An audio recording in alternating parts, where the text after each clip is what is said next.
Hi, good morning again. We switched it a little bit. We said art and science in terms of experience economy. I hope you don't mind. It's the same thing. I'll start, and then we're going to be switching a little bit. I'll start with the UX part, right? I don't think I need to define it. I think most of the people who are already sitting in the room today know what it means. If no, then the hints behind me. I think it's substantially more important to talk about why is it important and why is it so hyped right now, right?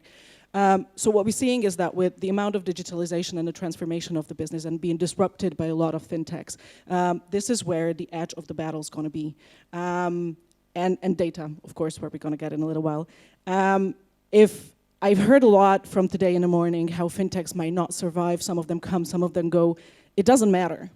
The new experiences that they bring will stay here as a footprint, and we have to be able to fulfill those expectations of customers. That's the liquid expectations for those of you who were here in the morning session.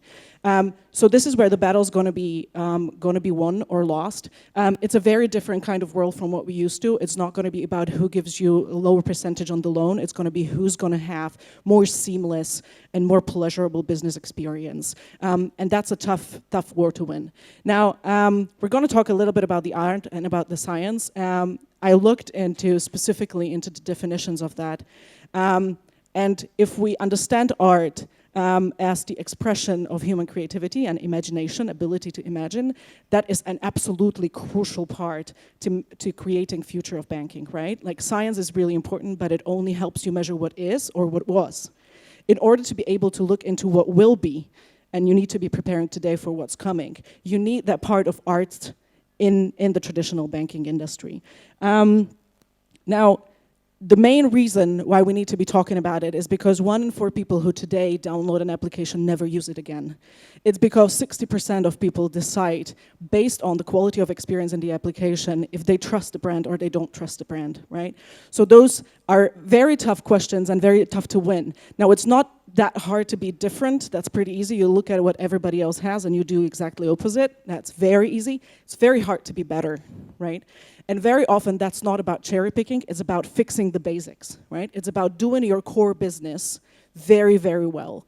Now, when we came to the company and became like integral part of the company, a lot of people felt that design is how it looks like, right? For those of you who speak Slovak, they used to call us farbičkári. So it was like, put it in colors for me, right? When we talk about design, specifically in UX and in CX, we don't only mean what it looks like and feels as, although that is an integral part of what we do. It's really how it works, right? So UX, to a large extent, deals with the information architecture behind the solution. It deals with content management. It deals with the personas. The problem with UX is going to be that it's going to point fingers in wherever your technological depth is. And it's going to redefine the roles in the organizations. The art, if I may call it the art, is only the top of the iceberg that you see, right? That interface, if it's nice and if the experience is pleasurable, that is only the top of the iceberg. There's a lot underneath the water, and most of that, honestly, is science, right? It's your ability to adapt your business model and your business operations, and a lot of it is the quality of your technical infrastructure, how modular it is, how prone to change it is, how capable of you are, and those are all the things we talked about being agile, right, in the first panel. So I know that when we come to science, a lot of you would expect a formula rather than a flower, but I picked that by purpose, because behind the art that you see, and that's the expression of creativity by nature, there is a crap load of science to make sure that that flower actually works. And this is exactly the same with UX and CX. There are pretty things you see on the front, or pleasurable things you see on the front, or aesthetically pleasing.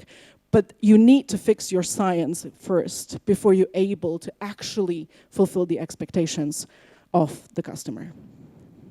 Okay, thank you for first part.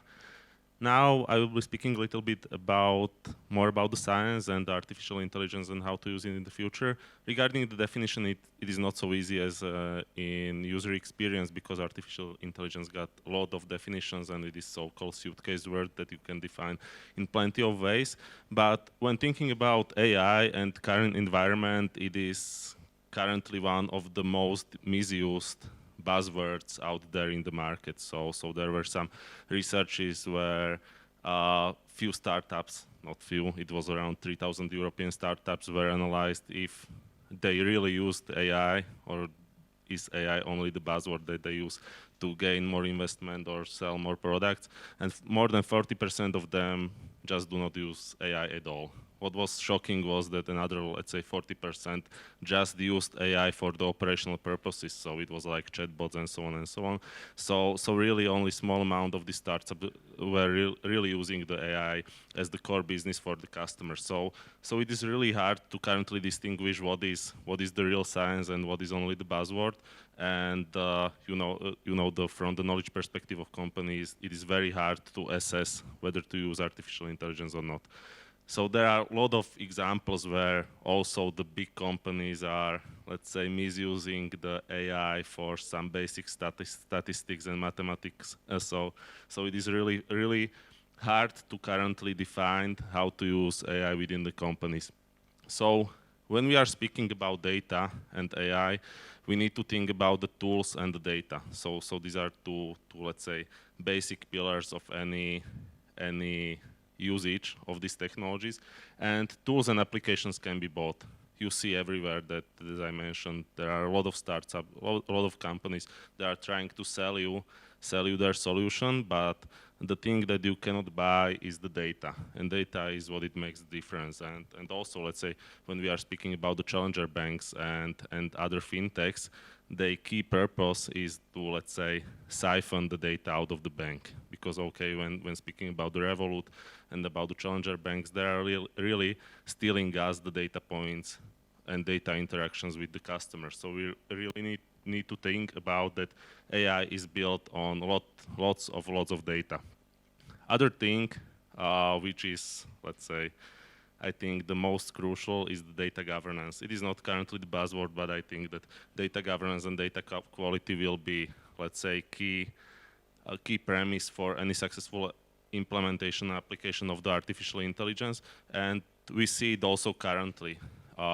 We got the data science team in Tatra Banka, but when we want to do some advanced analytics, it is really like 70 or 80% of time we are just cleaning the data, finding the right data, and then we can do only the outputs. So really to have the, let's say, good use of artificial intelligence and the tools, you have to really clean the data in terms of governance, taxonomy, and the quality. So this will be the, let's say, another key driver. And most of the companies think that, okay, we will just switch on some AI stuff, some tool, and it will make money. But the, let's say, truth is that, okay, if you got bad data, you got the bad outputs. So you really need to think about the foundation and the data as a foundations to really move forward. And we saw it, you probably heard about Tatra Banka launching the chatbot. And the chatbot was really built on natural language processing technology. And it is not easy, because when we are thinking about the Slovak language from point of view of data, it is heavily under-resourced. So we do not have a large amount of data to, let's say, create the models. So we really needed to annotate hundreds or tens of thousands of the chats with the customers. We needed to clean a lot of data, create the, let's say, conversation models, and so on to even train the model for the let's say, basic understanding of Slovak language. So really there is very hard work behind any implementation of these technologies. And when we are speaking about the, let's say, future and how it will look like, because Barbora mentioned the user experience, I'm speaking about artificial intelligence, but these two parts are very close together. So when we are speaking about the future, how to approach the customers, we need to think about these two parts very closely together, and we are getting to human-centric artificial intelligence. So human-centric meaning from the point of view of the customer experience and how customer perceive us, and artificial intelligence, how to bring these advanced tools and use of data for the customer and his best experience. Thanks.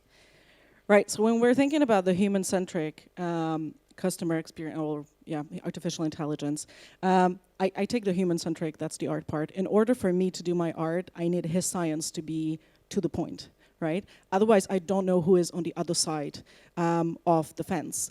Now, we are trying to create seamless, simple, pleasurable experiences. There are a lot of banks that are far ahead of us, or a lot of players that are far ahead of us. I mean, all of us sitting here in the room. Like Monzo already has a team that is super customer-centric and focuses on vulnerable customers. Like they're called the vulnerable customer team.